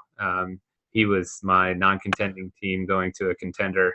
It was good for him. I mean, he had a strong like last 3 months of the season. I was surprised that they kept him, like, even though you could tell that he wasn't going to be plans in their future, like they kept playing him and he got plenty of run. So I think he helped him out a lot. So I'm surprised to see, and maybe that's kind of factored into him keeping him going to a New Orleans team that's definitely going to miss Cousins, and Randall probably plays a little bit better second fiddle to Davis. But I mean, it's kind of neither here nor there. I can't remember what his other choices were to pick, but just kind of nitpicking on I might not have kept Randall. I might have seen what my options were at the 6th or at that 71 pick, just to see what I could get. I can imagine him being able to get him back. Trae Young was a great pick for him. I was a little surprised that he lasted as long as he did. But I think everyone's kind of cooled off of him being the next Steph Curry after his quick start to the college season last year. Tim Hardaway Jr. is a solid player. And then you kind of gets into where he made some of his back end of the season moves. They're a little bit farther down. There's about 30 spots between those picks. Howard, I mean, he's a perfect pick for his team. Like, I'm surprised, like, nobody picked him up, but he's a perfect pick for his team because he's already punting free throw percentage. Bogdanovich, that King situation is a little bit weird, but I know we keep saying it over and over again. I'm not going to kill people for who are they picking at 130 and stuff like that. Elfrid Payton is a perfect guy for a punt free throw percentage team, so that'll be good for him. And then Spencer Dinwiddie is kind of a guy that I've just been following for a really long time, even when he was on the Suns, I believe. He was just a young dude that kind of came into the league really young and didn't really get a chance in Phoenix, and has really busted out in Brooklyn. But I think that he does that a lot when D'Angelo Russell is hurt, and so if Russell stays healthy, that's just going to suppress that value. But it's a good lottery ticket to have because D'Lo gets hurt all the time. And then Bobby Portis is another guy that I've been partial to, and I'm still waiting on the. I've got my Bobby Portis is going to break out this year T-shirt from like 3 years ago as well. I saw Rob Big mention of it in the chat, like, but he's added a 3 this year. So, but I just think that Bulls team is going to be a really hard team to figure out. I mean, it makes sense that everybody kind of grabs their guy and sees if they meet or if they win the job. But I would have Portis on the outside looking in to all the other guys, which makes sense in where he drafted him. So, but I think that with the strategy that he's employed, he's going to be good again and be right there in the top of the league. So. Yeah, you hit the nail on the head with Howard for sure. That's one of those picks where, last year when I'm trading away a 9th or a 10th rounder for a playoff run, then you feel that when Howard goes in. I think it was his 9th pick, but I think he got him in the 11th round. And obviously some injury issues and major free throw percentage drain, but the scoring, the rebounds, the blocks are still there. And honestly, like, I think Washington can be a good fit. I think he'll probably pair pretty well with John Wall. Wall kept, Marcin Gortat fantasy relevant for a while. I think he can do a lot more with Howard. So I already reached out to Rob and offered him like a 10th next year, for him. And he's waiting it out right now. So, and I suspect, to my chagrin, I suspect that he'll enjoy Howard and he'll see that he slots right into his strategy. And probably whenever Howard's healthy and gets going, I think that Rob will find it to be really useful, even though his immediate reaction was kind of like, I don't know if that was good or not. I think it will be good. And Howard's a guy that traditionally I don't like. I've hardly ever pursued him, but some guys, like, your eyes get big when they're there in the 11th round. You see that their per game averages. So Rob's got one of the most unique rosters in our league, I think. And him getting Capella from Ben, I think last year, 2 years huge. ago. More valuable for Rob's, roster than he was for Ben. So that trade made sense. But Rob's end of it, pairing him with DeAndre Jordan is just absolutely perfect. And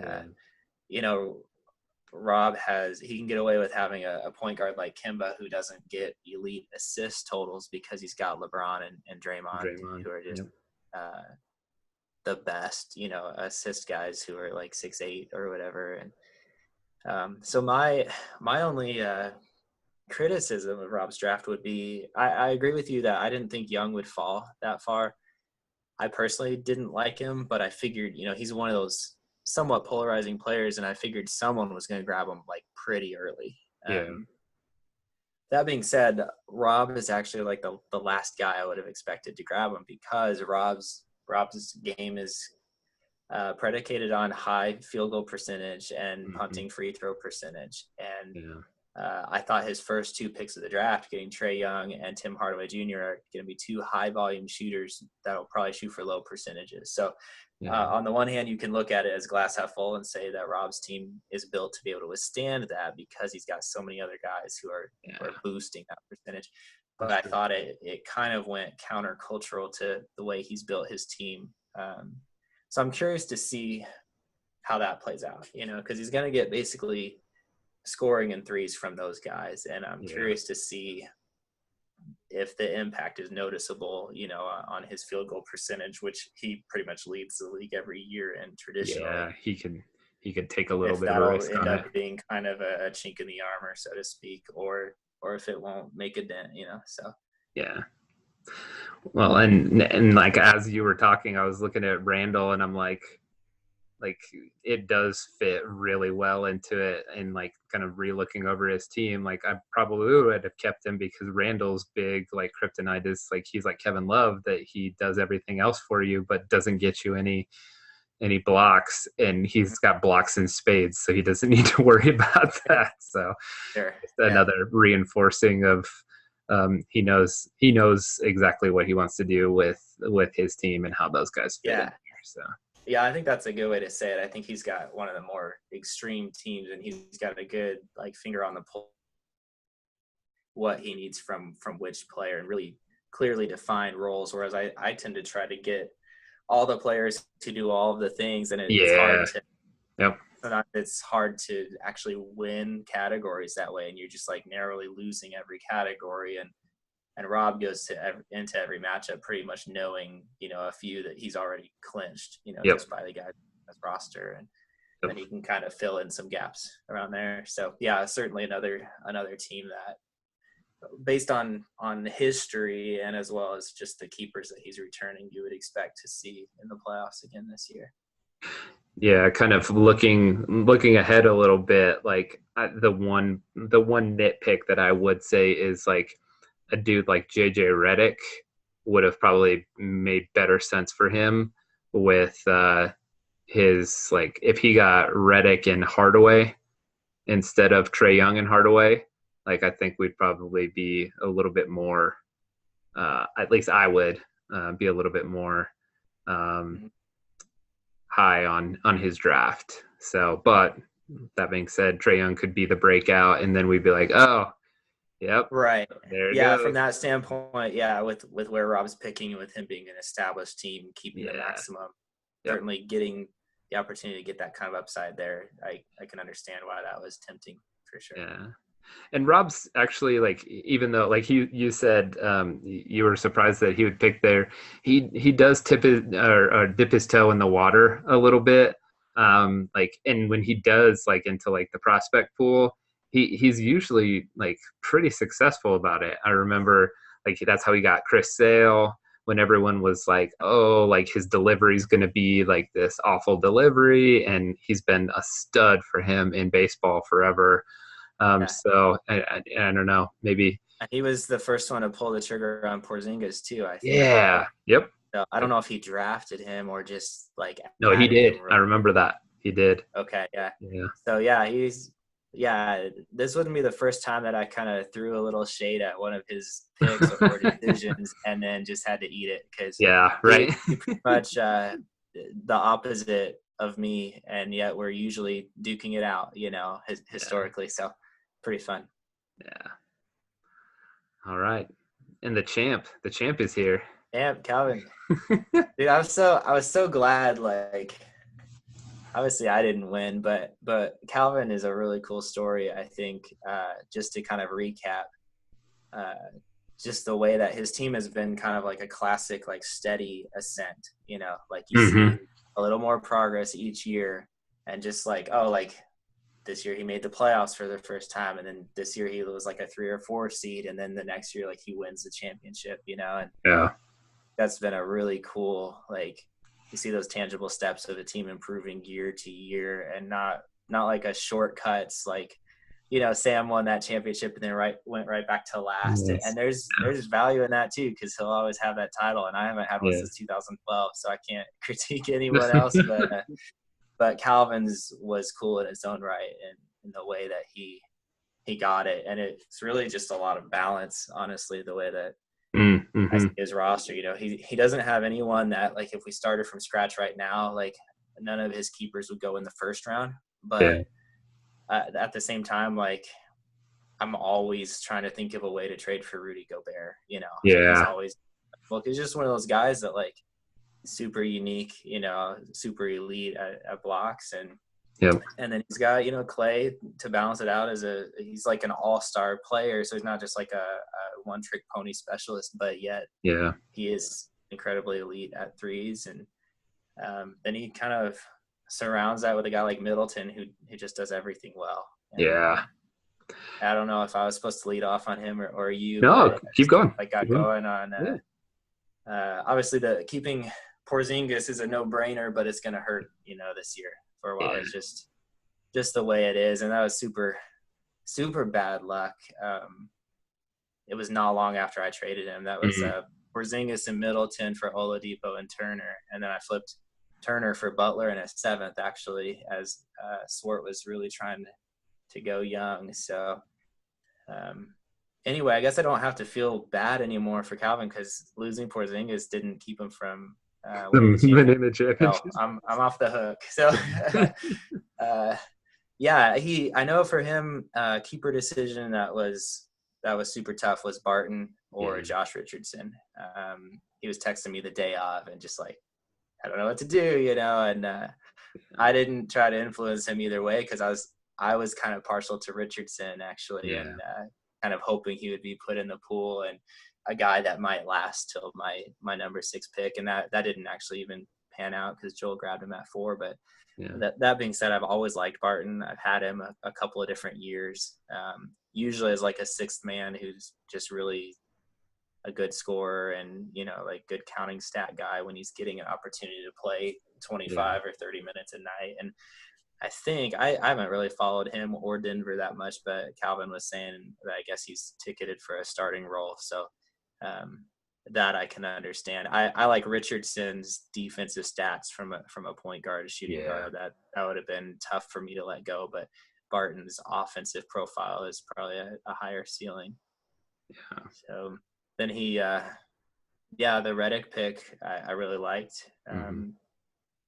I teased him during the draft about being the new Byers, I think, because with Clay and Reddick, right? It'd be tough to beat in threes. And his draft was really a lot like his keepers, where there's, at least to me, there's not any single player that I'm like, oh, like major upside or like total steal. But it's like I can't really find fault with any of them. Like someone's got to, Thad Young is going to be a good player for someone's contending roster. It might as well be Calvin's, I know he's kind of crushed on Kent Bazemore a little bit in the past. I think maybe I don't know if he traded Rob for him last year. I know both those guys have owned Bazemore for a bit, and I kind of eyed him too. He's got some upside and does some nice things for you. And Batum, I kind of swore off just because last year he was my pick that I thought like, oh, because of injury he fell, but he'll be amazing and he'll be a steal for me. And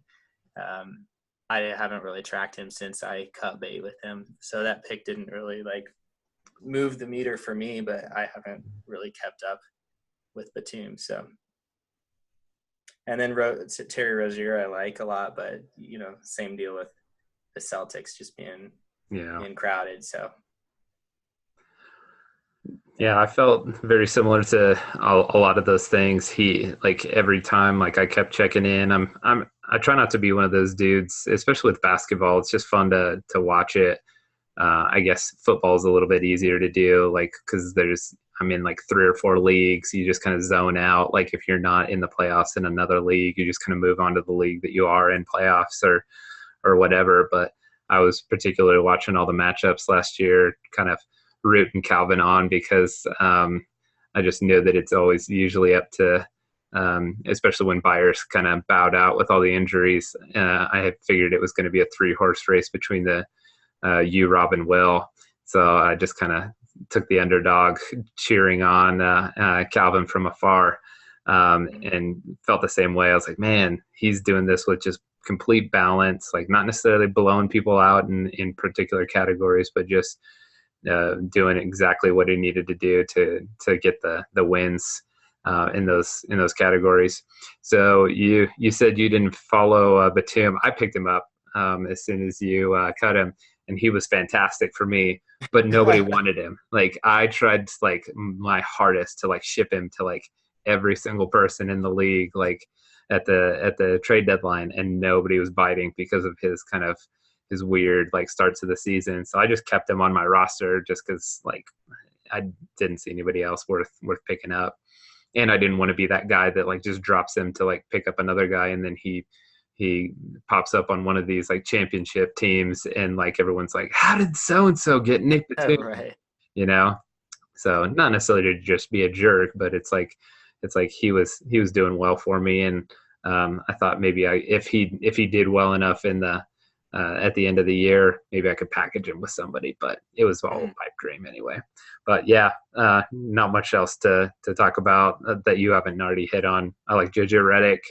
I almost pulled the trigger on him a little bit earlier, but like I said, Buddy just kind of checked a couple more boxes than JJ did, and I'd love nothing more than to take him from Byers, but and decided against it. So,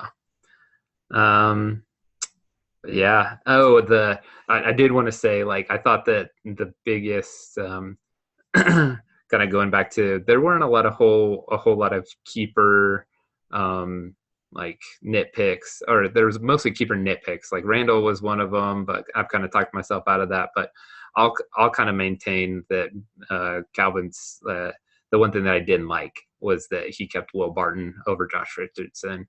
But I mean, time will tell. Both of them were kind of breakout guys last year, so you're just kind of flipping a coin on like which one you believe in. But I'd go with the guy that kind of gives you some more defensive statistics. And Barton is just so reminds me so much of like what they already have in Gary Harris in Denver, and I just don't quite know if there's enough basketball to go around. And maybe he kind of keeps that 6-man role, and they pull him off of starting, and he keeps scoring at the rate that he did, and kind of doing a little bit of everything. But I don't know. Just preference, I would have kept the Josh Richardson, but I could tell that he was probably worrying with himself about it, like I was worrying with myself about freaking Jared Allen and Dennis Smith Jr. So yeah, for sure.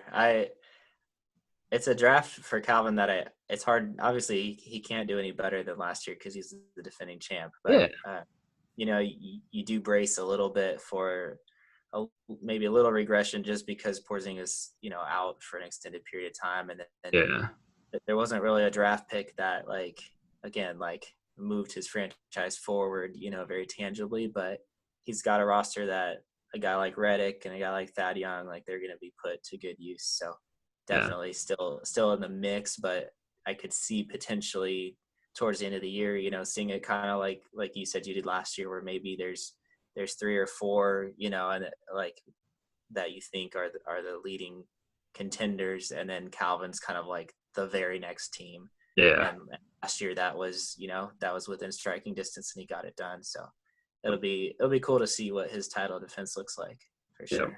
Especially, I was glad it didn't come at my expense this year, because a couple of years ago, I think it was the year that my team broke Swart's record for winning percentage in the regular season. It was like 80-something%. Mm-hmm. Calvin's the team that knocked me out. I faced Calvin, and that one was like, that was when Calvin's team first, like, really, I might have been his first time in the playoffs or something, and it was kind of like out of nowhere. And that year I did in the playoffs had a bunch of injuries. I mean, I was fielding like pretty much half a team, and he edged me out. But he also, again, it was like I couldn't find categories that I could like count on winning, because his team was just like staying right there, like the whole week. He's just like rising in every category. It's just like, oh, like I'm trying to exploit a weakness here, and like, you know, add a guy to like get steals or something, or threes, and couldn't do it even back then. And his team has gotten better since then. So it's cool for me to see him still keeping CJ McCollum. That's a guy I traded him a couple of years ago. I can't remember everyone else in the deal. I think Kyle Lowry and Rajon Rondo. Oh, and Gorgie Jang, if that's how you say it, the Timberwolves. I think I got Jang and Lowry, and I gave I think I gave McCollum and Rondo to Calvin. Oh, okay. Anyway, and it turns out that I mean, Lowry's still a keeper. I flipped him to Byers in the Paul George deal. I sent him Lowry and George to get Harden. That's Harden. Right. That was for one back then. So anyway, kind of fun to see, like, you know, you trade some of these guys away, and on the one hand, you're hoping you're not giving away a great player, and then on the other hand, you whether, you know, competitive or not, like you kind of hate to see yourself give someone else a guy who ends up being a lemon. You know? So it's kind of cool to see McCollum still kind of a franchise cornerstone for Calvin. And I know I feel the same way. I gave Devin Booker to Kurt after like Booker's rookie year, and I didn't think Booker was going to be nearly this good. And I didn't have the room, it was a classic case of like, I can't, like, let me trade this guy to like a rebuilding team. And get like was like Kurt's best player. So like, man, I got that one wrong, but it still made sense at the time. So yeah, because was that Horford or who did you get in that one? May have been. That's going back a ways, but yeah, I bet it was. Yeah. Well, this was fun, man. Hopefully these guys either move the video forward to hear what the heck us nerds have to say about their team, or listen to the whole thing and go, yeah, you guys are wrong. Yeah. But it's fun. It's been fun, Troy. Thanks for the idea, and thanks for organizing the meeting through Zoom. And it's been kind of a breakthrough for us. It's fun to get some more content up, and saves my fingers from having to type it. I know, that's what I was going to say. At least you can just talk it out. Yeah, it's more fun. It's a little more nerve-wracking that way, because you can't really edit. But it's right. It's do I really want to say that? Yeah, but the stream of consciousness and the conversation between us, I would imagine, is more intriguing than just like reading what one guy has put together. So hopefully they'll enjoy it, and I've had a lot of fun with it too. Yeah, cool. Oh, that was like a perfect spot to like pause recording